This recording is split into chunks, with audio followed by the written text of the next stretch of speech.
शुरू करें। चलो, अब पुट तो सबको पता है ना। कॉल पुट सबको पता चल गई। अब ये आगे बताएगा कि आईटीएम, एटीएम और ओटीएम में हम कैसे काम करते हैं। मान के चलो इन्फोसिस का प्राइस कितना चल रहा है, कौन से लॉट का, जनवरी का। हम अभी जनवरी की एक्सपायरी मान के चलते हैं कि हमारी एक्सपायरी कौन सी है, जनवरी। ठीक है ना, जैन 2024। ये लॉट जनवरी में लास्ट फ्राइडे को एक्सपायर हो जाएगा। ठीक है, अब इसके हिसाब से आईटीएम, एटीएम, ओटीएम क्या होती है। आओ शुरू करो। जब हम लोग स्पेकुलेट करते हैं, मतलब फोरकास्ट करते हैं कि ये 1500 रुपए का स्टॉक ऊपर जाएगा, तो हम लोग उसको उसमें हम लोग पुट का थोड़ा अंदाजा लगाएंगे।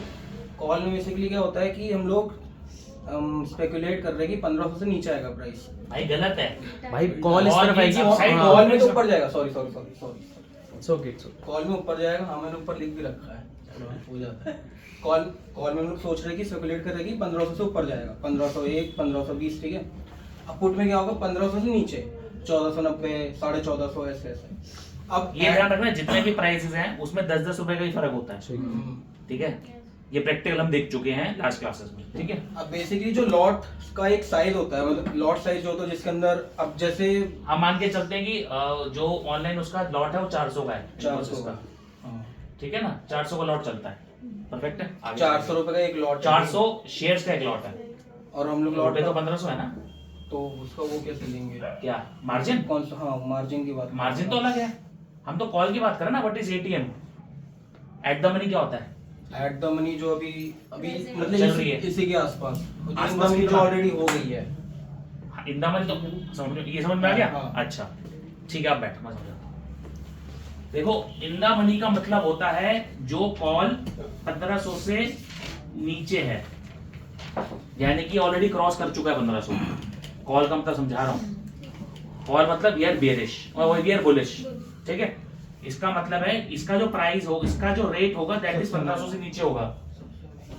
आईटीएम मतलब 1500, 1490, 1480, 1470, 1460। समझ में आया? नहीं समझ में आया? मेरा वो फेस नेट वो समझ में आ रहा है, नहीं आया। डब्बे लग रहे हैं सबके फेस में। अरे वो ऑलरेडी उस स्टॉक में उतना प्राइस, मतलब उतना इनका मतलब क्या होता है, अंदर। ये सब 1500 के अंदर अंदर है। इसका मतलब है ये प्राइस क्रॉस कर चुका है ऑलरेडी। ठीक है, अगर ये प्राइस आज जैसे 1600 है, तो जितने 1600 से अंदर है वो सब आईटीएम हो जाएंगे। कल ये 1700 होता है, जो आज एटीएम है कल वो इन द मनी हो जाएगा। आईटीएम अब समझ में आ गए? अब गॉट इट? अब समझ में आया? The price which is prevailing in the market, in the futures market, below the prices of that amount will come in the money, ITM. At the money जितना चल रहा होगा उसके आसपास के प्राइस है। Out the money जो उसके ऊपर के प्राइस है, ऊपर का रेट होता है। हमने देखा था ना कि 1700 का प्राइस चल रहा था। अब हमने क्या बताया था कि आम क्या है, बुलिश है। तो आज प्राइस कितना है, आज प्राइस 1650 के आसपास है। तो जो हमने फ्राइडे को कॉल देखी थी 2 रुपए की, तो आज कितने, अब हम कल देखेंगे। आज तो मार्केट बंद हो गई, हम प्रैक्टिकल कल देखेंगे। आज वो कितने की हो गई होगी, कम से कम 20 रुपए की। तो अगर किसी ने 800 रुपए लगाए तो कितना बना लिए, 400 इंटू 2 कितने हो गए, 800 रुपए लगाए थे, ये बताया था मैंने। अगर वो 20 हो गए तो कितने हो गए होंगे आज, 8000, 10 गुना हो गया सीधा सीधा। तो हम कल प्राइस देखेंगे, कल उसका खोलता प्राइस क्या, ओपनिंग क्लोजिंग सब आ जाएगा। तो आपको प्रैक्टिकल समझ में आएगा कि हमने 2 दिन पहले इन्फोसिस का रिजल्ट आया है, तो इन्फोसिस इज नाउ पॉजिटिव। समझ में आ गया? यहां समझ में आया? In the money the price which is prevailing below that आज called ITM. At the money it is at that rate which is prevailing, and OTM is the amount which is above that particular amount. बैठो बैठो बैठो, पापा नहीं है, बैठो पापा, बैठो ना। अरे जा रहा था, कोई है सामने, मेरे को लगा अच्छा, ये पापा नहीं है। विच is prevailing in the market. समझ में आ गई बात? ये परफेक्ट, कोई दिक्कत? अब हम इसका प्रैक्टिकल एग्जांपल कल देखेंगे कि मार्केट कल, वैसे भी कल मार्केट बुलिश रहेगी। तो हम देखेंगे जैसे जैसे वो प्राइस बढ़ता चला जाएगा। सपोज 1500 से 1600 होता है, 1600 से 1700 होता है, तो ये सारे आईटीएम में आते चले जाएंगे। जितनी एक्सपेरिमेंट देखते हैं वो सब आईटीएम में आते चली जाएंगी, और उसके प्राइस बैंड और बढ़ता चला जाएगा। हमने देखा था ना 2200 तक प्राइस बैंड था, लास्ट प्राइस बैंड 2200 तक था। तो ये प्राइस बैंड और ऊपर बढ़ता चला जाएगा जैसे जैसे ये बढ़ता चला जाएगा, वैसे वैसे आगे की ऑप्शन खुलती जाएंगी। और ठीक है, यहां तक क्लियर हुआ? ये कॉन्सेप्ट क्लियर हो गया? कोई कंफ्यूजन? एफएनओ का कोई क्वेश्चन, कैश का कोई क्वेश्चन, डीपी से रिलेटेड कोई क्वेश्चन, फंडिंग से रिलेटेड कोई क्वेश्चन? किसी ने पढ़ा है नहीं पढ़ा? पढ़ा है नहीं पढ़ा? तो पढ़ते क्यों नहीं हो? थोड़ा सा पढ़ा करो। फंडामेंटल क्लियर कर, फंडामेंटल शुरू करेंगे बेसिकली। अच्छा, मैंने 3 टाइप के कॉर्पोरेट एक्शन बताए थे हमारे जब कैश की क्लास चल रही थी, जब वो कंप्लीट डिटेल्स में थे। कौन कौन से थे? बोनस, एक कौन सा था? डिविडेंड हो गया क्या? राइट इशू, और एक पब्लिक इशू, बताए थे स्प्लिट इशू। कि शेयर बोनस होता है, डिविडेंड नहीं है? Share dividend is also corporate action, but ये 3 टाइप के बहुत सारे कॉर्पोरेट एक्शन होते हैं वैसे तो। हाँ चलो, ये 3 मेजर टाइप के कॉर्पोरेट एक्शन होते हैं, बोनस इशू, राइट इशू और स्प्लिट। ठीक है। अब इसमें डिफरेंस क्या है? एक तो मैंने बताया था स्प्लिट हो जाता है शेयर, हाँ, लाइक 1:10 की रेशियो में, यानी कि एक शेयर का 10 हो गए, यानी कि फेस वैल्यू अगर 10 होगी तो उसके 10 वो 1 हो गई है। एक शेयर के 10 शेयर हो जाते हैं, समझ में आ गई? ये क्यों होता है, ये मैंने रीजन बताया था। ताकि नॉर्मल पीपल भी ले सके। हाँ, when the share is very costly and it is not ready tradable in the market, like MRF का शेयर आज 1,30,000 के आसपास का है। इसका वॉल्यूम बहुत कम है, 2 या 3 शेयर ही ट्रेड होता है पूरे दिन में। अभी रिसेंटली नेस्ले डिवाइड हुआ है, 27,000 से 2700 का हुआ है 1:10 की रेशियो में। कंपनी जब ये करती है, जब उसका शेयर उसको लगता है कि जनरल पब्लिक नहीं खरीद पा रही है, तो वो उसको स्प्लिट कर देती है उसकी फेस वैल्यू को। तो कंपनी को भी तो फंडिंग मिलती होगी। फंडिंग कोई नहीं मिलती इसके अंदर, इसमें फंडिंग शेयर उतने रेट से डबल, ट्रिपल या 10 गुना हो जाते हैं। फंडिंग कोई नहीं, it is not a funding, it is for the general public to buy the shares at ease. आज मैं बोलूं 27,000 का नेस्ले खरीद लो, कोई नहीं खरीदेगा। आज बोलूं 2700 का नेस्ले खरीद लो, बहुत से लोग खरीद लेंगे। समझा? स्प्लिट का पॉइंट यही खत्म हो जाता है। जो मेजर होता है वो क्या होता है? बोनस इशू और राइट इशू। ध्यान से समझना इसको, ये टेक्निकल क्वेश्चंस, मतलब ये आपके जब आप ट्रेडिंग शुरू करोगे तो क्या इफेक्ट पड़ता है सिस्टम में, ये समझना। बोनस इशू कब कंपनी देती है? जब कंपनी को प्रॉफिट्स होता है और कंपनी डिविडेंड नहीं देना चाहती।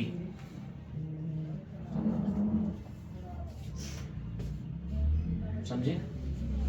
बोनस शेयर कंपनी जब देती है, bonus is a form of profit distribution by the company in the form of issuing of additional shares, but not providing a dividend which is not compulsory। मतलब dividend भी दे सकती है, हो सकता है डिविडेंड कम दे, 10 रुपए का देके 2 रुपए दे, कहती है मैं 2 रुपए डिविडेंड दे रही हूं और बोनस शेयर इशू कर रही हूं। अब बोनस शेयर का शेयर होल्डर को फायदा होता है। पहली बात, उसको कोई टैक्स नहीं देना पड़ता जो उसको डिविडेंड में देना पड़ता है। पहले डिविडेंड हमारा फ्री था, आज से 2 साल पहले कंपनी टैक्स काट के डिविडेंड देती थी, बट नए टैक्सेशन लॉस के अंदर पिछले 2 सालों में डिविडेंड इंडिविजुअल के हाथ में टैक्सेबल हो गया है एट द रेट ऑफ उसके टैक्स रेट से। यानी कि अगर कोई 30% स्लैब में होगा तो उसका डिविडेंड कितना जाएगा? 30%। तो कंपनी क्या करने लगी है? बोनस शेयर इशू करने लगी है in the form of as a profits, और हो सकता है वो डिविडेंड दे, हो सकता है वो डिविडेंड ना दे। ये कंपनी का मैनेजमेंट कॉल होता है, ठीक है। बोनस शेयर का मतलब हुआ है वो प्रॉफिट डिस्ट्रीब्यूशन कर रहा है। अब कंपनी ने क्या बोला कि हम कितना बोनस दे रहे हैं, 1:2 या 1:5, 1:5:1, ये सारी रेशियोज होती है। मतलब अगर आपके पास 5 शेयर होंगे तो हम आपको 1 शेयर देंगे, या 1 शेयर होंगे तो हम आपको 5 शेयर देंगे। ये ऐसे चलता है। उसी हिसाब से प्राइस जैसे स्प्लिट में काम होता है वैसे उतना ही टूट जाता है। अब किसी ने सपोज 1000 रुपए का कोई स्टॉक चल रहा है, अब उसको 1 और शेयर मिलेगा तो 1000 रुपए थोड़ी रहेगा, वो 500 हो जाएगा। किसी को 1:2 मिले तो प्राइस 2 गुना गिर जाएगा, क्योंकि नंबर ऑफ शेयर्स बढ़ गए हैं। आई समझ में? कोई कंफ्यूजन? बोनस का मतलब क्या है? Company will distribute profit in the form of bonus shares. The price will be divided by the issuing of shares, the amount of issuing bye the company. 1:1 में तो आधा हो जाएगा, 1:2 में 1/3 हो जाएगा, 1:4, 1:5, 5:1 जो रेशियो डिसाइड होती है उस रेशियो में वो दे देते हैं। अब एक होता है राइट इशू। किसी को पता है राइट इशू क्या होता है? राइट इशू नहीं पता बिल्कुल भी? राइट इशू का मतलब होता है raising of additional capital, raising of additional capital by the company from the existing share holders. पुराने शेयर होल्डर्स, किससे लेती है? एग्जिस्टिंग शेयर होल्डर्स से। इसके बाद एक और कॉन्सेप्ट बताऊंगा। एग्जिस्टिंग शेयर होल्डर से पैसा लेती है। सपोज कोई शेयर चल रहा है 1000 रुपए का, कंपनी कहती है जो मेरे एग्जिस्टिंग शेयर होल्डर है कम प्राइस पे, सपोज वो कहती है मार्केट से 20% डिस्काउंट, यानी कि आप 800 रुपए में मेरे से शेयर ले लो। समझ में आ गई? बहुत सारे एग्जिस्टिंग शेयर होल्डर्स वो सब कह लेते हैं, लेकिन वो भी रेशियो में ही होता है कि आपके पास सपोज वो कहती है जी 1:5 की रेशियो में या 10:2 की रेशियो में सब्सक्रिप्शन होगा। यानी कि किसी के पास अगर सपोज हम मान के चले 100 शेयर्स हैं और वो कहती है 100 शेयर पे 1 शेयर दूंगी, तो किसी का 1000 शेयर में तो कितने मिलेंगे?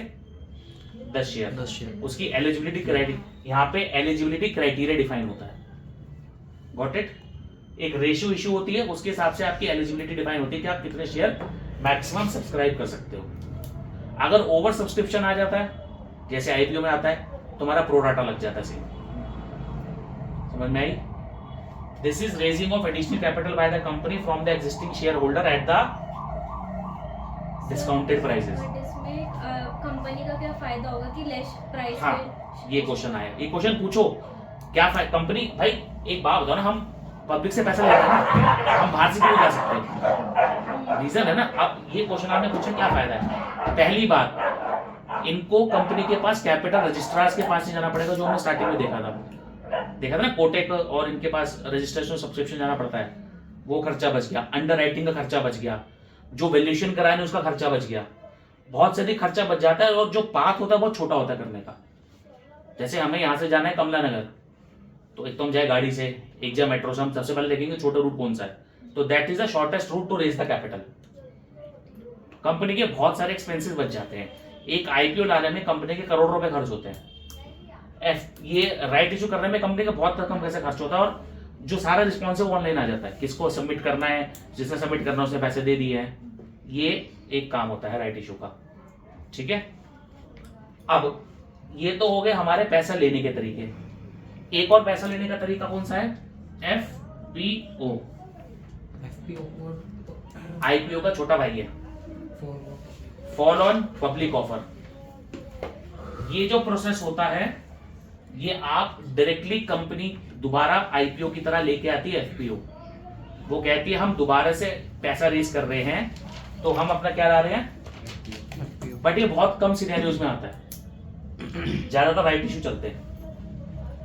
या बहुत बड़ी कैपिटल को रेज करनी हो तो ये एफपीओ लेके आती है, बहुत हेवीली कैपिटल को रेज करनी हो। ये कौन सी कंपनी कर सकती है? सिर्फ जो जो ऑलरेडी लिस्टेड होगी। नई कंपनी क्या करती है? आईपीओ को छोटा भाई है। सर तो जो ऑलरेडी लिस्टेड है वो एफपीओ क्यों लाएगी? मतलब फॉलो पब्लिक ऑफर का मतलब ही ये है, कैपिटल रेस करने के लिए जब बड़ा कैपिटल रेस करना होता है बहुत ज्यादा, तो वो पब्लिक से पैसा मांगेगी ना।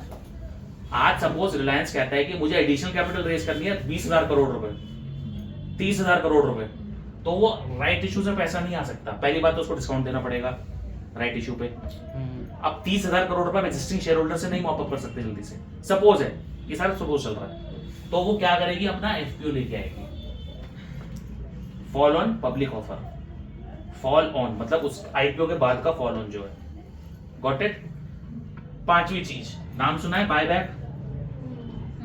क्या होता है? At a premium. हाँ, ये आजकल बहुत ज्यादा कॉन्सेप्ट चल रहा है। सुना है बायबैक? बायबैक का मतलब होता है company will buy their own shares at a price which is prevailing in the market, at a discount or at a premium which is prevailing in the market। समझ में? ये कंपनी क्यों करती है? कोई रीजन पता है किसी का? अपनी शेयरिंग बढ़ाने के लिए। हाँ एक तो या फिर जब से लग रहा है टेक ओवर होने वाला है। हाँ, और कैपिटल के लिए भी। टोपी वाली बोलना,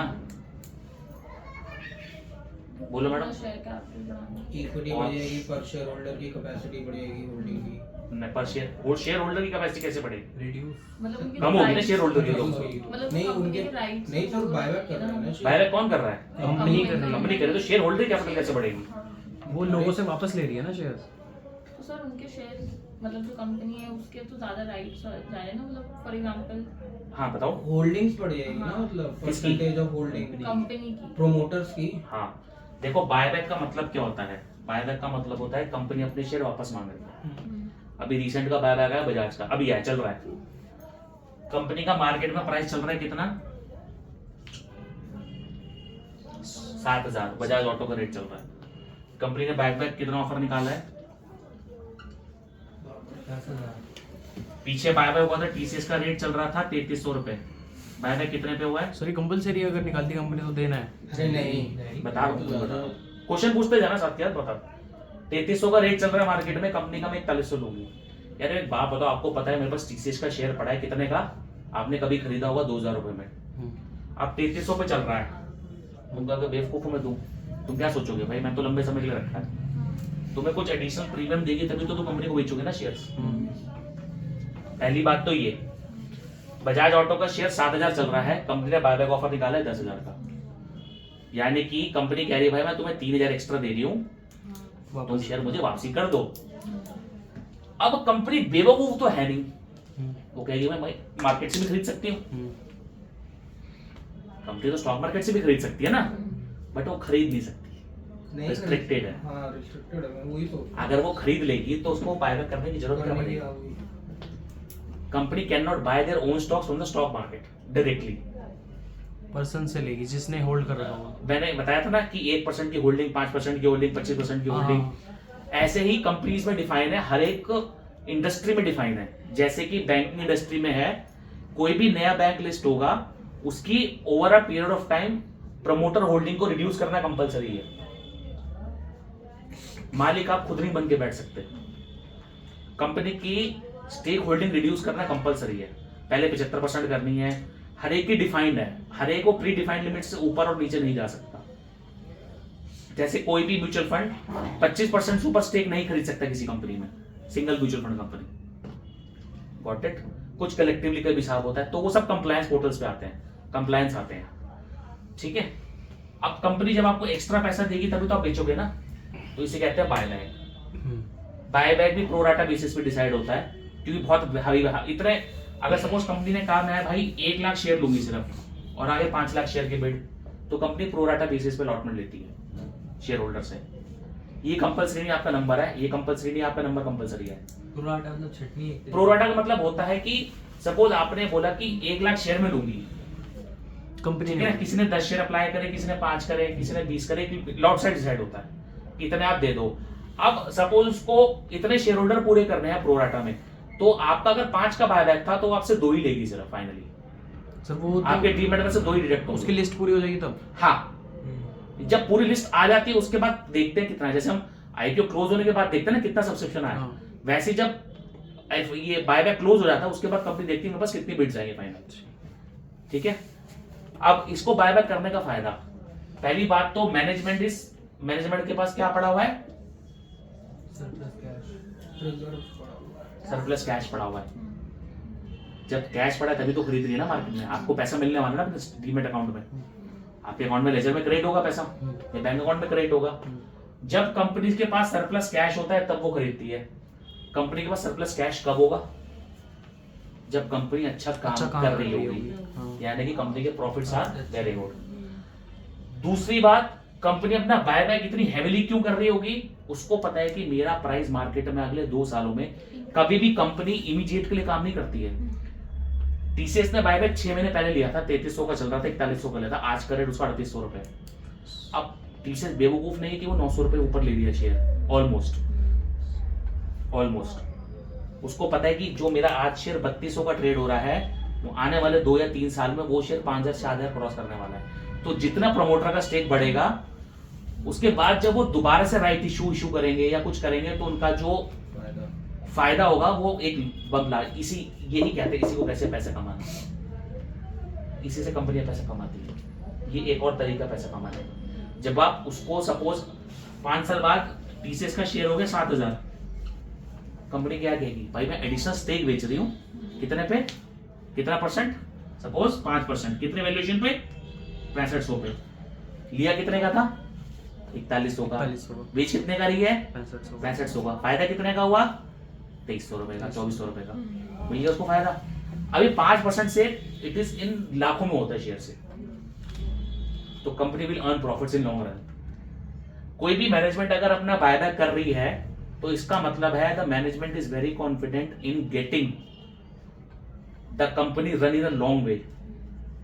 इतना हेवीली बायबैक कर रहे हो और उसका प्रीमियम अगर मोर देन 30-40% आ रहा है तो इसका मतलब है the management is confident in their terms, नहीं तो अपना पैसा मार्केट से कौन वापस लेगा। तो जैसे नई कंपनी आती है, आईपीओ आया, फिर लिस्ट हुई, लॉन्च हाँ। हुआ, अब इसने बायबैक करा, हाँ। तो इसको फिर से लिस्ट होना पड़ेगा कि जब ये नहीं बायबैक पूरा नहीं करेगी है, कुछ परसेंटेज बायबैक करती है। मैंने बोला ना हर एक की परसेंटेज डिपेंड है कि आपके मार्केट में सपोज 30% शेयर है तो उसका कुछ ही परसेंट बाय कर सकते हैं बायबैक में, 30% ही बायबैक कर सकती ठीक है। है। और जब ये वापस लाएगी शेयर, अब ये क्वेश्चन है, अब कंपनी को सपोज डीलिस्ट होना है, कंपनी को डीलिस्ट होना है यानी कि स्टॉक मार्केट से निकल के प्राइवेट कंपनी बननी है। हम मान के चलते हैं टाटा स्टील, ठीक है, एग्जांपल लेते हैं टाटा स्टील। टाटा स्टील कहती है जी मैं डीलिस्ट होने जा रही हूँ, एक प्रोसेस फॉलो हो गया उनका डिल्यूशन वगैरह सब कुछ हो गया, वैल्यूएशन। वो कहती है जी मार्केट में रेट चल रहा है कितने का, 140-135 रुपए का चल रहा है शेयर, ठीक है। अब तुम 135 रुपए में शेयर दे दोगे, नहीं दोगे ना, दोगे ही नहीं, कहोगे हो जाने दो डीलिस्ट, मेरे पास शेयर पड़ा है, मेरे पास प्राइवेट इक्विटी आएगी, मैं 10 साल बाद बेच दूंगा। शेयर तो तुम्हारे ही हैं, चाहे वो प्राइवेट हो चाहे वो पब्लिक हो, जब तक तुम गिव अप नहीं करोगे। तो क्या करेगी, कहेगी तुम 220 रुपए पे ले लो सपोज, ये डीलिस्टिंग का प्राइस आ गया, समझ में आई भाई। तुम्हारे पास जो शेयर पड़े हैं वो तुम्हारे पास शेयर तुम्हारे रहेंगे जब तक तुम गिव अप नहीं करोगे। कंपनी तुम्हें फोर्स नहीं कर सकती लेने से अनटिल अनलेस वेरी कोई अमलगमेशन हो गया, कोई ऐसी चीज होगा, आगे बताऊंगा अभी क्या होता है। जो वो बताते हैं कि हमारी मर्जी, यहाँ पे दे चलते चाहे हैं, ना दे। हाँ बस यहाँ पहले यहाँ चलते हैं। कंपनी ने कहा मैं डीलिस्ट होते हैं, हम डीलिस्ट हो गए कितने पे, 220 रुपए पे। उसने कहा जी मैं पब्लिक शेयर होल्डर से 220 पे लूंगी, तो ऑब्वियसली बात आप कहोगे कंपनी डीलिस्ट हो रही है, 220 रुपए मिल रहे हैं, आपने कैलकुलेट करा अच्छा जी 7,000 का प्रॉफिट हो रहा है, 20,000 का प्रॉफिट हो रहा है, will give up, will buy some other company, तो कंपनी डीलिस्ट हो जाएगी कुछ महीनों में। सारा शेयर बायबैक कर लेगी, किससे, सारे म्यूचुअल फंड हाउसेस से, जितने जब साहब ऐसा लगा रखा है, एवरी पर्सन सबसे पैसा लेके वो डीलिस्ट हो जाएगी। अब पूछो अब क्या कह रहा था। सर मैं वही पूछा था, बायबैक करने के बाद उसका क्या प्रोसेस होगा, मतलब किसका, कंपनी का, कि उसने शेयर्स ले लिए, हाँ अब दोबारा वो रेट बढ़ा के कैसे मतलब लॉन्च करेगी, मतलब भाई सपोज इसका 5 साल बाद रेट कितना हो गया, का रेट है, सपोज 5 साल बाद मार्केट रेट कितना हो गया, 7,000। ठीक है। अब कंपनी कहती है मुझे एडिशनल फंड चाहिए, तो पैसा रेज करना पड़ेगा उसको, तो किसी म्यूचुअल फंड हाउस के पास, किसी ब्रोकर के पास नहीं तो जाएगी, वो कहेगी भाई मेरी वैल्यूएशन मार्केट में चल रही 7,000, आप एक काम करो 6,000 पे शेयर ले लो और मुझे फंडिंग दे दो। तो जो शेयर 4100 का था वो 6,000 का हो गया, तो कंपनी को पैसा मिल गया ना 2,000 के शेयर के हिसाब से, समझ में आया। कंपनी की तो वैल्यूएशन बढ़ गई ना, उसका तो स्टेक बढ़ गया। हमने अभी एक सबने नाम सुना होगा, अश्नीर ग्रोवर, सबने सुना होगा, हाँ भारत पे भी सुना होगा, सबने सुना होगा। उसकी कहानी किसी ने पढ़ी इंटरनली, नहीं पढ़ी। होता क्या है, जब फंड रेज करते हो तो आपको स्टेक बेचना पड़ता है, तो पता है, ये पता है। जब आपका स्टेक 25% से नीचे चला जाता है तो आपका कंपनी का कंट्रोल चला जाता है, या पहला होता है 51%। अगर आपका 51% से कम स्टेक है तो you can not control the company directly, आपको बोर्ड ऑफ डायरेक्टर से अप्रूवल लेना पड़ता है। और जब आपका स्टेक 25% से नीचे चले जाता है तो और राइट्स खत्म होने शुरू हो जाते हैं, ठीक है। तो अश्नीर ग्रोवर जो ये हम जो बोलते हैं स्टार्टअप्स आ रहे हैं, लॉस में चल रहे हैं, बंद हो गए हैं, ठीक है। अभी रिसेंटली स्टार्टअप बंद हुआ है, जैसे अभी कौन से 2-3 स्टार्टअप बंद हुए अभी रिसेंटली। एक तो जिलिंगो है, इंटरनेशनल स्टार्टअप है, वो बंद हो चुका है। इंडिया में बहुत सारे स्टार्टअप बंद हो गए, छोटे छोटे। खाता बुक है वो बंद हो चुका है, ठीक है। वो क्या करते हैं, अपना स्टेक बेचते हैं, फोन में एप्लीकेशन स्टेक बेचते हैं और फंड रेज करते हैं। तो जब आपके पास 100 रुपए का शेयर 100 शेयर्स हैं, धीरे धीरे आप स्टेक बेचना शुरू करो तो आपका स्टेक, आपको कैपिटल रेज करने के लिए कितने पैसे चाहिए, स्टेक बेचने के लिए स्टेक बेचोगे कंपनीज को बेचोगे, म्यूचुअल फंड हाउस को बेचोगे, किसी प्रमोटर को बेचोगे, किसी कंपनी को बेचोगे, भाई फंड कौन करेगा आपको? कोई बड़ा कॉर्पोरेट ही करेगा ना फंड। हमसे बड़ा। हम भाई जो हमसे बड़ा होगा वही करेगा ना। अब हम कहते हैं भाई फंड चाहिए, रिलायंस फंडिंग दे रहा है, रिलायंस खरीदता जा रहा है सब कुछ, यही चल रहा है ना। रिलायंस और टाटा शॉपिंग में निकले हुए हैं 2020 से।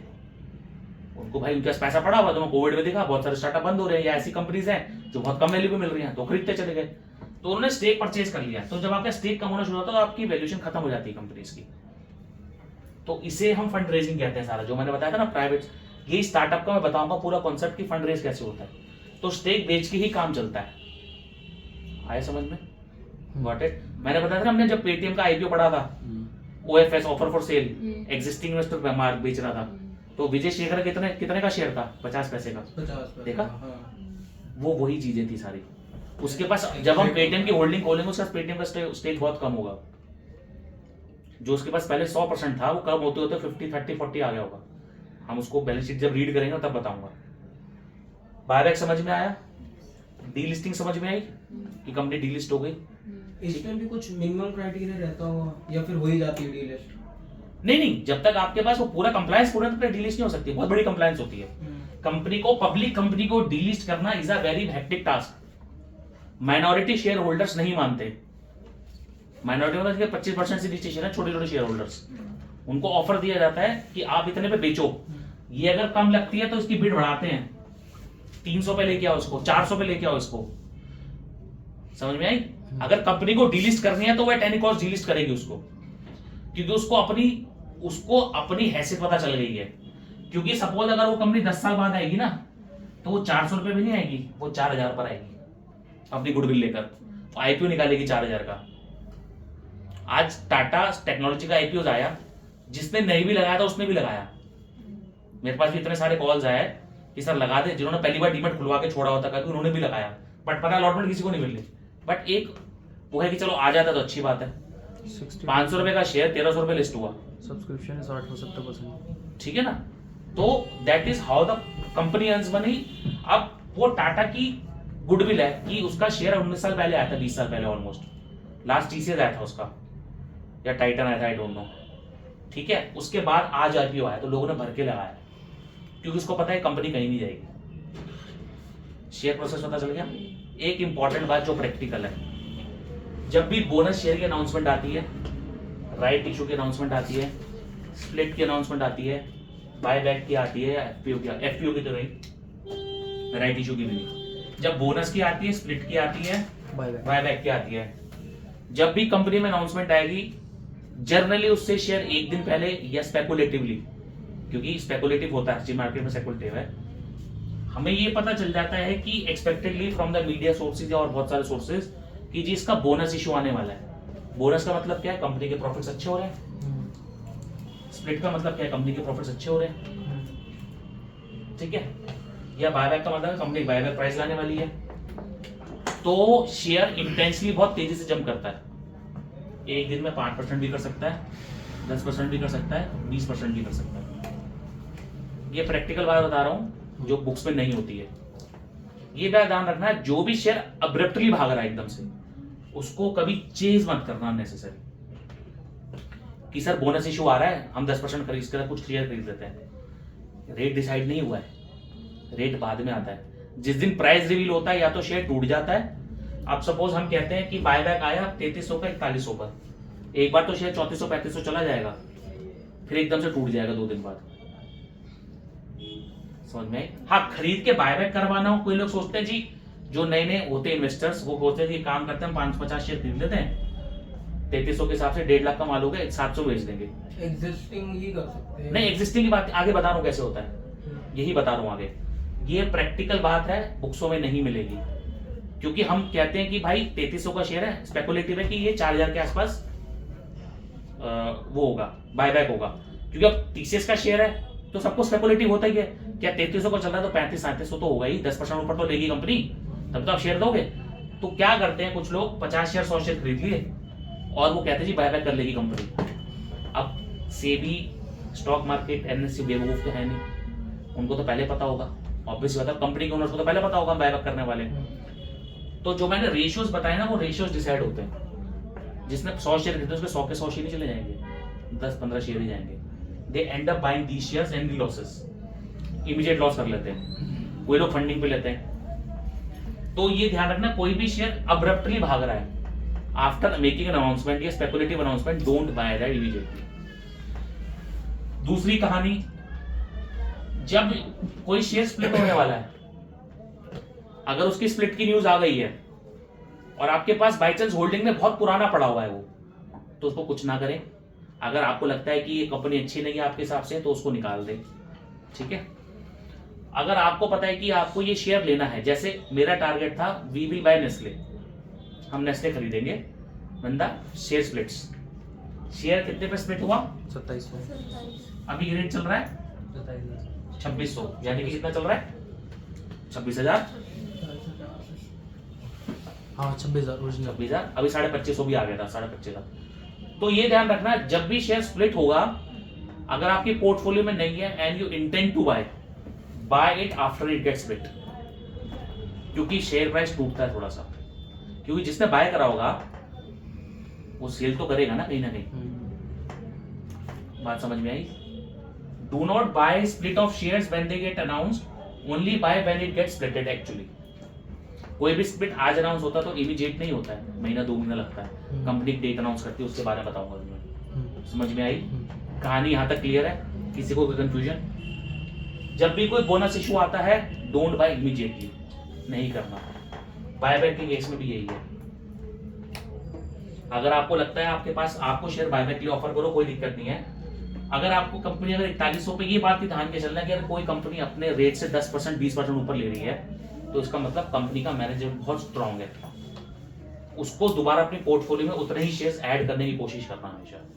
प्रॉफिट तो कंपनी से आप बुक करवा लो. अब 3300-4100 एक दिन में हो नहीं जाएगा, 3300 का 3500 होगा. तो आप कंपनी को अपने शेयर्स ऑफर करो, और जितने शेयर आपने ऑफर करे, then buy back again from your amount which is get credited in some days after also. ठीक है, समझ में आई बात? ये प्रैक्टिकल बात बताइए जो मार्केट में नहीं मिलेगी. अब 2 चीजें होती हैं कि सर पता कैसे चलेगा कि कौन सी पोर्टफोलियो में कितने किसके शेयर पड़े हैं. भाई कंपनी को कुछ तो करना होगा. आज मैंने अनाउंस करा कि भाई हम शेयर बायबैक कर रहे हैं, या हम शेयर बोनस कर रहे हैं, या शेयर स्प्लिट कर रहे हैं, या डिविडेंड दे रहे हैं. तो कंपनी कैसे आइडेंटिफाई करती है? भाई रोजी ट्रेडिंग होती है, रोजी माल क्रेडिट होता है, रोजी डेबिट होता है. मतलब थोड़ा सा समझना है. बता. जैसे 100 है, कंपनी ने बायबैक करे, 80% कर लिया, 20% 80% किसका? मतलब पूरी क्वांटिटी का अपने शेयर्स का. अच्छा चलो कर लिया. 80%, 20% पब्लिक में है, तो जो 80% चला गया वो कब आएगा? रेट बढ़ के नहीं आएगा, वो कंपनी की मर्जी ना. तो वो तो प्रमोटर होल्डिंग में जाके ऐड हो गया. तो वो प्रमोटर का मतलब है मालिक ने बोला कि मैं तुम्हारा माल खरीद रहा हूँ, तो अब मार्केट में वो 20% ही घूमेंगे. हाँ उतना ही घूमेगा. बट होता क्या, परसेंटेज डिफाइन होती है, इतना ज्यादा कभी नहीं जाता है. हाँ. परसेंटेज डिफाइन होती है, उसके अप्रूवल सारी चीजें सेबी के थ्रू ही होके जाती है. इंडिपेंडेंटली आप कुछ नहीं कर सकते. Everything has to be done by the stock exchange and the SEBI. हर चीज इन्फॉर्म करनी पड़ती है. अगर कोई इंसिडेंट रिपोर्ट होता है, चाहे वो फेक हो, चाहे वो कुछ भी हो, उसकी रिपोर्टिंग सेबी को भी जाती है, उसकी रिपोर्टिंग एनएसयू को भी जाती है, बीएससी को भी जाती है, स्टॉक एक्सचेंजेस को, गवर्नमेंट को भी जाती है. सपोज हम कहते हैं कि टीसीएस कहता है कोई ऐसी वहां पे फेक न्यूज चल रही है कि टीसीएस डूबने वाला है, बहुत लार्ज पे कोई फेक न्यूज चल रही है, तो कंपनी क्लैरिफिकेशन इशू करती है. उसका शेयर सपोज प्राइस 2 दिन में 20% टूट गया, तो company will come with clarification. वो बीएससी को भी जाएगी, एनएसयू को भी जाएगी, गवर्नमेंट को भी जाएगी, क्योंकि पैसा, लोगों का पैसा लगा हुआ भाई, लोगों पैसे से खेल रहा. तो that has to done a clarification, issue करनी पड़ेगी क्लैरिफिकेशन. जैसे अभी पॉलीगैप की न्यूज आई थी, कंपनी पे आईटी रेड्स हुई हैं. ठीक है, कंपनी का शेयर 1500 से कितना आ गया 1-2 दिन में? ऑलमोस्ट 4000. कितना टूट गया 2 दिन में? ऑलमोस्ट 30% डाउन चला गया. 1500 से 4000 आ गया. तो इनकम टैक्स ने कंफर्म करा, हाँ भी रेड करी है. पॉलीगैप ने बोला हाँ जी हुआ है, बट अभी हम इसको चेक कर रहे हैं, we are looking into that matter. तो आगे कुछ नहीं बोल सकते. तो शेयर वहीं पे होल्ड हुआ हुआ है. तो कंपनी ने क्लैरिफिकेशन दी. समझ में आई? ये चीजें, everything which is done in the company is has to be declared in the stock exchanges and the SEBI compulsory at every point of time. समझ में आया? कुछ और आगे चलूं? तो थोड़ा सा वो 80 हाँ, बता. जो वो लेके गई है, अच्छा, उसका मैं प्रैक्टिकल बता. उसका करेगी कपड़ा देना. कंपनी. अच्छा ये हटा दूं, किसको नोट करना है? हम प्रैक्टिकल एक सिनेरियो लेके चेक कर लेते हैं. सपोज हम टीसीएस का लेके चलते हैं, कंपनी का शेयर चल रहा है कितने का? 3300 का। 3300। ठीक है, हमने कंपनी ने बायबैक अनाउंस करा कितने का? सपोज 4100 का। अब इसने एक क्राइटेरिया फिक्स कर दिया कि मैक्सिमम हम कितने शेयर्स लेंगे? पर परसेंटेज 10 लेंगे। ठीक है, जैसे आईपीओ आता है वैसे ही बायबैक ऑफर आता है। रेट कितना होगा? 41। अब कंपनी ने बायबैक करे, अब कंपनी के पास सपोज कंपनी ने कहा मैं 1 लाख शेयर लूंगी, बस 1 लाख शेयर ही लूंगी। ठीक है, आपके पास बिड कितने की आ गई? 5 लाख। ठीक है, तो ये क्या हो जाएगा? प्रो डेटा, यानी कि जो वो 10 शेयर लेने वाली थी अब वो 10 नहीं लेगी, अब वो प्रो डेटा के हिसाब से 5 लेगी, 4 लेगी, 3 लेगी, 1% से डिपेंड करता है। समझ में क्लैरिफाई हुआ? Okay, clarify. और कुछ? सर अब ले लिए। हाँ, अब ले लिए। अब चलो, कंपनी ने 4100 पे शेयर ले लिए, 1 लाख शेयर ले लिए। ठीक है, हम मान के चलते हैं ले लिए। अब सपोज ये 1 लाख शेयर कंसिस्ट करता है कितना? 5%। ओवरऑल होल्डिंग का कितना कंसिस्ट करता है? 5%। 5%, यानी 100% में से 5% ये बायबैक कर लिया। ये कहाँ जाके ऐड हो गया? प्रमोटर्स के पास। प्रमोटर कौन है? ये Tata Sons. Tata Sons major promoter है। जितनी भी टाटा की कंपनी है उसमें सारे प्रमोटर टाटा सन्स है ऑलमोस्ट। टाटा सन्स की हिस्ट्री पढ़ना, मजा आएगा पढ़ के, दिल खुश हो जाएगा कि उन्होंने अपनी ट्रस्ट कैसे डिफाइन कर रखी है। एंड एक और पढ़ना, अगर पढ़ना चाहते हो, case study removal of a Cyrus मिस्त्री। हाँ, साइरस मिस्त्री को कैसे रिमूव करा गया और कैसे इंस्टेट हुआ दोबारा एज अ माइनॉरिटी, वो minority not in community but as a minority stake holder. उसको ग्रुप को बनाया गया था चेयरमैन। ठीक है, इसकी बहुत अच्छी कहानी है, बहुत अच्छी बैटल है, corporate battle. It is called a corporate battle. ठीक है, पढ़ना, यू विल फील वेरी कि क्या इतना भी लॉ डीप हो सकता है। समझ रहे हो? कंपनी ने करोड़ों रुपए खर्च कर दिए थे इसके ऊपर पढ़ने। इसको अब समझ में आया, ये टाटा सन्स में जाके ऐड हो गया। अब इसकी मर्जी है जब इसको फंड रेज करना होगा। अब कंपनी कहती है मैं 10 साल बाद फंड रेज करूंगी, कंपनी कहती है 20 साल बाद फंड रेज करूंगी, कंपनी कहती है मैं 2 साल फंड रेज उसकी मर्जी है। अब उसकी वैल्यूएशन की मर्जी है, वो वैल्यू क्या करता है? सारा वैल्यूएशन डिपेंड करता है किस पे? आपकी मार्केट वैल्यू के ऊपर। अब सपोज हम कहते हैं, सपोज 2 साल बाद कोई पेंडेमिक आ गया सपोज, तो आज कितने का चल रहा है रेट? 3300। अगर रेट 2000 गिर गया तो क्या कर लोगे? वैल्यूएशन तो इस हिसाब से होनी है, चाहे आपकी कंपनी कितना अच्छा काम करती हो। जब कोई भी पेंडेमिक लगता है, कोई भी वर्ल्ड वाइड दिक्कत आती है, कोई भी सिनेरियो लगता है, तो कंपनी का शेयर इमीडिएट गिरेगा, सेलिंग आएगी कंपलसरी मार्केट में। रीजन बीइंग, सारे फेयरफुल अपना पैसा निकाल रहे होते हैं। सबसे पहले कौन पुल आउट करता है बताऊंगा। यहां तक समझ में आया? अच्छा, अब अगला क्वेश्चन था कि कंपनी को कैसे पता चलेगा कि किसको डिविडेंड देना है, किसको बायबैक देना है, किसको शेयर्स देने हैं, कुछ तो होता होगा। तो उसको बोलते हैं, होती है एक्स डेट, एक होती है रिकॉर्ड डेट।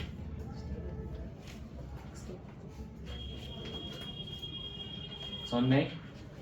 कंपनी क्या करती है, एक डेट फिक्स कर देती है जिसे बोलते हैं हम रिकॉर्ड डेट। यानी हम कहते हैं सपोज आज क्या चल रहा है, today is 14th, suppose 14th है। कंपनी ने बोला कि भाई हम डिविडेंड देंगे कितने रुपए का, या स्प्लिट करेंगे या बोनस शेयर देंगे, ऐसे ऐसे रेशियो में देंगे। हम कब देंगे? सपोज 30 जनवरी के बाद देंगे। कंपनी ने बोला 30 जनवरी के बाद करेंगे, तो कंपनी ने डेट फिक्स कर दी, सपोज 2 Feb 2024 की। हमने क्या बोला था, कंपनी की शेयर्स कहां पड़े होते हैं आपके? पोर्टफोलियो ना, कहां पड़े होते हैं? डीमैट में। 2 तारीख की क्लोजिंग पे जिसके शेयर डीमैट में पड़े होंगे वो उस दिन वो फ्रीज हो जाएंगे। फ्रीज का मतलब है कि कंपनी वो डेट फ्रीज कर देगी। डेटा स्टॉक एक्सचेंज है, वो आपके डीपीएनएसडीएल जो भी डेटा चाहिए होगा वो कंपनी को हालांकि ये सब ऑनलाइन नहीं होता है, कोई भेजते नहीं डेटा, मतलब वो कंपनी को डेटा भेज दे कि भाई 2 तारीख को ये लिस्ट ऑफ शेयर होल्डर्स हैं, ये इतने शेयर इन्होंने होल्ड कर रखे हैं, उसी को स्प्लिट बोनस सब कुछ मिलेगा। और उसकी अगली डेट क्या हो जाती है, 3 तारीख हो जाएगी, एक्स डेट हो जाएगी, ये एक्स हो गया, यानी कि उसकी बीवी पति छोड़ के भाग गया उसको, समझ में आ गए, उसे एक्स डेट बोलते हैं कि ये हम पढ़ेंगे एक्स बोनस हो गया, एक्स स्प्लिट हो गया, एक्स डिविडेंड हो गया। रिकॉर्ड डेट के बाद वो एक्स हो जाता है। कंपनी एक डेट फिक्स करती थी which is called record date to identify the share holders who are holding their share at the time of record dates. उसी दिन कंपनी उनको देती है। अब इसमें कैच क्या है, कई लोग डिविडेंड ले लेते हैं, जो भी सेटलमेंट होती है वो इसमें में होती है T+2 में होती है, यानी कि ट्रेडिंग डे प्लस 2 दिन में। यानी कि अगर किसी ने 31 को शेयर खरीदे होंगे तो वो एलिजिबल होगा 2 तारीख के लिए, क्योंकि डीमैट में जाएंगे 2 तारीख को, हमारी पोर्टफोलियो में आ जाते हैं अगले दिन। ये कंपनी फैसिलिटी देती है कि अगर आपने डिलीवरी शेयर्स लिए हैं, ये इंट्राडे में नहीं होता, कभी भी ध्यान रखना, ये फ्यूचर्स में नहीं होता, ये सिर्फ कैश मार्केट में होता है। फ्यूचर्स क्या है, स्पेकुलेटिव, कोई डिलीवरीज नहीं आती, इंट्राडे में कोई डिलीवरीज नहीं आती, डिलीवरी किस में आती है, कैश मार्केट में सिर्फ। कंपनी कहती है कि आपके शेयर में तो पोर्टफोलियो में अगले दिन शेयर आ जाते हैं, बट एक्चुअल डीपी में 2 दिन में क्रेडिट होते हैं। तो जिसने 31 तारीख को शेयर खरीदे होंगे, यानी कि 31 जैन को, ट्रेडिंग डे प्लस 2 यानी कि 1 और 2 तारीख को शेयर आ गए होंगे, इसकी क्लोजिंग में पड़े होंगे। अगर आपने 1 Feb को खरीदे होंगे then you are not eligible, क्योंकि वो शेयर पहुंचे ही नहीं होंगे डीमैट में। डीमैट में कब आएंगे, 3rd को। गॉट इट, समझ में आया, कुछ कंफ्यूजन यहाँ तक, यहाँ पे आया। अब यहाँ तक कोई क्वेश्चन किसी को रिगार्डिंग एनीथिंग? एक्स डेट जो 2 तारीख, जो सपोज ये 2 तारीख को रिकॉर्ड डेट हो गई, उसके अगले डेट को एक्स बोल देते हैं। अगर तेरा एक्स है, मतलब 2 तारीख को जन्मदिन आया, फिर वो 3 तारीख को तो उनको गिफ्ट नहीं दिया तो एक्स हो गया, वो ऐसी है, ठीक है ना, समझ में आया? ये चीजें ना मैं इसलिए समझा रहा हूँ क्योंकि जब आप कभी भी ट्रेडिंग या उसमें जाओगे तो आपको समझ में नहीं आएगा। ये प्रैक्टिकल चीजें ये बुक्सों में लिखी हुई है, बट पढ़ता कोई नहीं है, प्रॉब्लम है। इसलिए मैं सारा क्रक्स एक ही बार में दे रहा हूँ और प्रैक्टिकल देता जा रहा हूँ। जब आप पढ़ो तो आपको इजी हो जाए पढ़ना, ये कि हाँ हमने ये पढ़ा था एक्चुअली। समझ में आया? इसे कहते हैं T+2 सेटलमेंट। शायद हो सकता है 1 अप्रैल से T+1 आ जाए, 1 अप्रैल 24 से प्रोसेस चल रहा है T+1 का। Got it? कोई कंफ्यूजन? आगे चल लास्ट टॉपिक करते हैं। कितना टाइम हो गया? होने चाहिए। हो गया, चलो बस एक लास्ट टॉपिक करते हैं। यहाँ तक समझ में आया? Buyback, FPO, IPO, bonus shares, split shares, यहाँ तक समझ में आ गया? अच्छा, लास्ट का एक क्रक्स बता रहा हूँ कि मार्केट को लंबा है कॉन्सेप्ट, कल कर लेते हैं लंबा, तो लंबा नहीं, कल ही करेंगे, बेटर रहेगा, तो अभी समझ में आएगा नहीं किसी को। एक बार हो गया,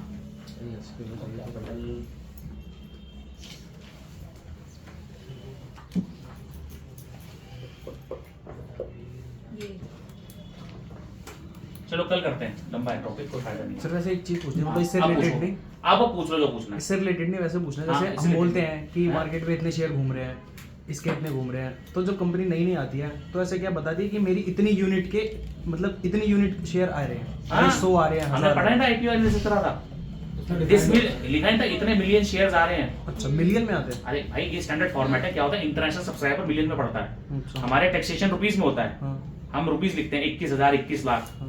यूएस के अंदर या इंटरनेशनली जो होता है वो लिखते हैं मिलियन के अंदर, 21 मिलियन। तो उनको समझाने के इंटरनेशनली वो लेके आया जाता अब है। वो आ गया, अब वही घूमते रहेंगे ना मार्केट में शेयर। 2 टाइप के होते हैं, एक तो हो गया जो कंपनी नहीं आई, आपने दे दी IPO। IPO, हाँ। कंपनी कहती है मेरे पास 10 रुपए के कितने शेयर हैं, सपोज कंपनी कहती है 10 लाख शेयर हैं, ठीक है। यानी कंपनी की कैपिटल कितनी हो गई, 1 करोड़। 1 करोड़। ऑथराइज्ड कैपिटल की समझा देता हूँ यहाँ पर, 10 रुपए के 10 लाख शेयर्स हैं। ऑथराइज्ड कैपिटल कितनी होगी? ऑथराइज्ड कैपिटल 1 करोड़, ठीक है, जो भी है। कंपनी कहती है मैं इसके अंदर से 20% स्टेक बेच रही हूँ, सपोज 20% मतलब कितना हो गया? 10 लाख का 2 लाख शेयर, 2 लाख शेयर्स। यानी कि कंपनी कितने का ऑथराइज्ड कैपिटल कितने की बेच रही है? 20 लाख की। हाँ।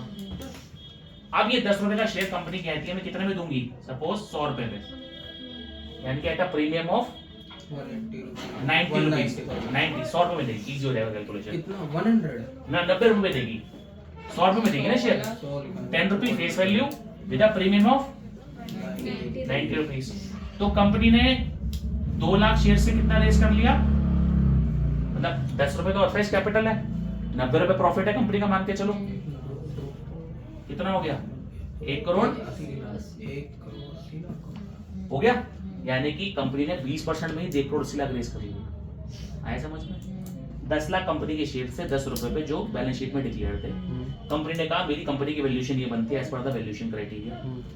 कंपनी ने कहा मैं 10 रुपए का शेयर मार्केट में 100 रुपए का दूंगी, 90 रुपए प्रीमियम पर। तो 90 रुपए प्रीमियम, भाई 10 तो ओरिजिनल ही है, वो तो है ही कंपनी के पास। 90 रुपए का प्रीमियम 2 लाख से आया तो कितना है प्रीमियम? 1 करोड़ 80 लाख। तो कंपनी ने अपनी वैल्यूएशन बढ़ा ली और कंपनी पब्लिक लिस्टिंग में चली गई। अब ये शेयर सपोज कंपनी ने कितने का दिया? 100 रुपए का। अब ये शेयर लिस्ट हुआ कितने का? सपोज 500 रुपए का। तो 400 रुपए तो किसको फायदा हुआ? जिसने इन्वेस्ट करा है, इंडिविजुअल पर्सन को। अब कंपनी की वैल्यूएशन कितनी हो गई? मार्केट कैपिटलाइजेशन एमसी कितनी हो गई? 500 रुपए इंटू कितने शेयर है मार्केट में? सर मार्केट में है 2 लाख शेयर्स, हाँ 2 lakh into 500, this is the free float. इसे हम बोलते हैं ना current market rate CMP into free float of market capital, free float of shares. ये फ्री फ्लोट है जो ट्रेड हो रहे हैं। 8 लाख तो कंपनी के पास ही है ना, वो तो कंपनी, वो प्रोमोटर के पास ही है। तो 2 लाख इंटू 500 कितने हो गए? 1 करोड़। नहीं 1 करोड़ नहीं, यहाँ पे 90 पे कितने हो गए थे? चलो मान के जो भी 1 करोड़ 10 करोड़ जो भी है, 10 हो गए। तो कंपनी का जो 10 करोड़ 2 लाख 10 रुपए का शेयर था वो कितने का हो गया? अब प्रीमियम कितना हो गया? 490 रुपए। अब कंपनी कहती है मैं स्टेक बेचूंगी सपोज, तो किसी चंको इन्वेस्टर को बेच सकती है, बट वो सब इमीडिएट नहीं होता है, सबके टाइमलाइन डिफाइंड है, टाइम पीरियड डिफाइंड है। यहां तक समझ में आया? और कोई क्वेश्चन? कोई भी टेक्निकल, कोई भी फंडामेंटल, कोई भी? यार पढ़े क्यों नहीं आता तुम लोग थोड़ा थोड़ा? फिर ऐसा भी होता है बाद में कंपनी बोले कि मैं अपने शेयर और मार्केट में उतार रही हूँ। हाँ बताया था ना, एफपीओ। अच्छा अब क्या हो? अब सपोज कंपनी ने कर दिया, अब कंपनी को अगले साल कैपिटल चाहिए, तो कंपनी क्या करेगी? 2 चीजें कर सकती है सिर्फ, या तो एफपीओ लाएगी यानी कि फॉल ऑन पब्लिक ऑफर, या क्या लाएगी? Right issue. और तो कुछ नहीं कर सकती। पैसे कैसे लेगी? पब्लिक से पैसे लेगी सिर्फ 2 ही तरीके हैं, एफपीओ और राइट इशू। इजी कौन सा है? Right issue. इसमें वैल्यूएशन नहीं करानी पड़ती, इसमें सब कुछ होता है काम, आईपीओ की तरह चलता है, इसमें काम होता है, खर्चा कम लगता है। तो कंपनी कहती है भाई मुझे इतना पैसा चाहिए, तू दे देना, फटाफट काम हो जाएगा और फटाफट प्रोसेस क्लोज भी हो जाता है। समझ में आया? कुछ कंफ्यूजन? पक्का कोई कंफ्यूजन नहीं? और कुछ पूछो भाई, अच्छा लगता है पूछना, जैसा पूछ रहा है वो।